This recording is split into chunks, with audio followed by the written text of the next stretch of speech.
بسم اللہ الرحمن الرحیم۔ السلام علیکم ناظرین، آج کی ویڈیو میں ہم بات کریں گے جنگ صفین کے بعد حضرت علی رضی اللہ تعالی عنہ اور حضرت امیر معاویہ رضی اللہ تعالی عنہ یعنی دونوں فریق نے اپنا اپنا معتمد آدمی منتخب کیا اور حکم مقرر کیا تاکہ دونوں مل کر مسلمانوں کے اجتماعی مفاد میں کسی فیصلے پر متفق ہوں۔ کیسے اور کس طرح یہ مرحلہ انجام پایا؟ حضرت علی رضی اللہ تعالی عنہ کی طرف سے ابو موسیٰ اشعری رضی اللہ تعالی عنہ اور امیر معاویہ رضی اللہ تعالی عنہ کی طرف سے عمرو بن عاص رضی اللہ تعالی عنہ اس سلسلے میں ایک دستاویز تحریر کی۔ اس کے نکات کیا تھے وہ بھی آپ کو بتائیں گے۔ حضرت عمرو بن عاص رضی اللہ تعالی عنہ کا مقام و مرتبہ کیا تھا، ان کے بارے میں نبی اکرم صلی اللہ علیہ وآلہ وسلم کی گواہی اور اسلام کے لیے ان کے دیگر خدمات کے بارے میں بھی آپ کو تفصیل سے بتائیں گے۔ اور دوستو، صحابہ کرام رضوان اللہ اجمعین کے مابین جنگوں پر اہل سنت کا موقف کیا ہے، مستند روایات سے آپ کو بتائیں گے۔ اس کے علاوہ آج کی ویڈیو کے آخر میں آپ کو چند ایسی کتابوں کے بارے میں بھی بتائیں گے جن میں من گھڑت، غلط اور گمراہ کن باتیں لکھی گئی ہیں، جن کے ذریعے اسلام دشمن طاقتوں نے اسلام کے ابتدائی دور کی تاریخ کی شکل بگاڑنے کی کوشش کی ہے۔ اس کے علاوہ صحابہ کرام رضوان اللہ اجمعین اور حضرت علی رضی اللہ تعالی عنہ کے بارے میں من گھڑت باتیں لکھی ہیں۔ تو آئیے آغاز کرتے ہیں اپنی آج کی اس ویڈیو کا۔ ناظرین، دونوں فریقوں کے درمیان ثانیہ صفین کے اختتام پر تحکیم کا متفقہ فیصلہ ہوا۔ تحکیم کا مطلب یہ ہے کہ دونوں فریق اپنا اپنا معتمد آدمی منتخب کریں اور انہیں اپنی اپنی طرف سے حکم مقرر کریں، پھر دونوں حکم مل کر مسلمانوں کے اجتماعی مفاد میں کسی فیصلے پر متفق ہو جائیں۔ حضرت معاویہ رضی اللہ تعالی عنہ نے عمرو بن عاص رضی اللہ تعالی عنہ کو اور حضرت علی رضی اللہ تعالی عنہ نے ابو موسیٰ اشعری رضی اللہ تعالی عنہ کو اپنا اپنا نمائندہ مقرر کیا۔ اس سلسلے میں دونوں فریقوں کے مابین ایک دستاویز تحریر کی گئی۔ دونوں جانب کے حکم نمائندوں نے ماہ رمضان سن 37 ہجری کو دومت الجندل میں جمع ہونے کا فیصلہ کیا۔ لشکر علی رضی اللہ تعالی عنہ کے کچھ لوگوں کی رائے یہ تھی کہ ان کا یہ عمل ایسا گناہ ہے جو کفر کو واجب کرتا ہے، اس لیے انہیں اللہ تعالیٰ کے حضور توبہ کرنی چاہیے۔ انہوں نے خروج کیا، یہی لوگ خوارج کہلائے۔ حضرت علی رضی اللہ تعالی عنہ نے ان کی طرف عبداللہ بن عباس رضی اللہ تعالی عنہ کو بھیجا۔ انہوں نے ان سے مناظرہ کیا، پھر بذات خود حضرت علی رضی اللہ تعالی عنہ نے ان سے مناظرہ اور مذاکرات کیے۔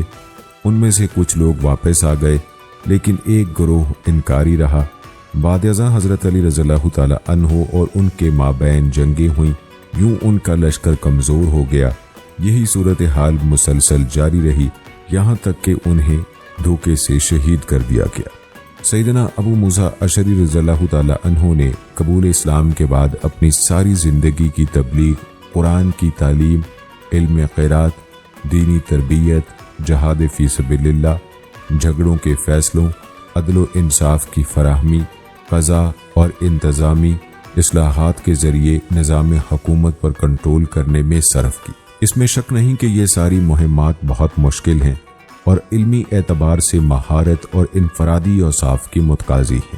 ان سب امور میں ذہانت، مہارت، تقوی اور زہد کی اشد ضرورت ہے۔ ابو موسیٰ اشعری رضی اللہ تعالی عنہ ان تمام خوبیوں کا مجموعہ تھے۔ رسول اکرم صلی اللہ علیہ وآلہ وسلم نے ان پر پورا اعتماد کیا۔ کیا اس بات کا تصور کیا جا سکتا ہے کہ جس شخصیت پر رسول اکرم صلی اللہ علیہ وآلہ وسلم اور چاروں خلفاء رضوان اللہ اجمعین نے اعتماد کیا ہو، ان پر دھوکہ دہی جیسے امور کا الزام دیا جائے، جیسا کہ قصہ تحکیم میں روایت کیا گیا ہے؟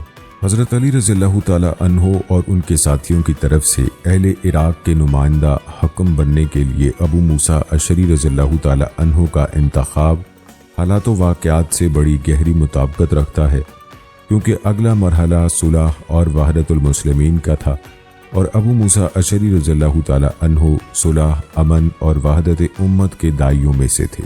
اس کے ساتھ ساتھ وہ عراقی قبائل کی نظر میں بڑے محبوب اور امانت دار سمجھے جاتے تھے، اور سکہ کتب یہی بتاتی ہیں کہ انہیں حضرت علی رضی اللہ تعالی عنہ ہی نے صلح کے مشن کے لیے منتخب فرمایا تھا۔ خلیفہ اپنی کتاب تاریخ میں کہتے ہیں، سن 37 ہجری میں دونوں حکم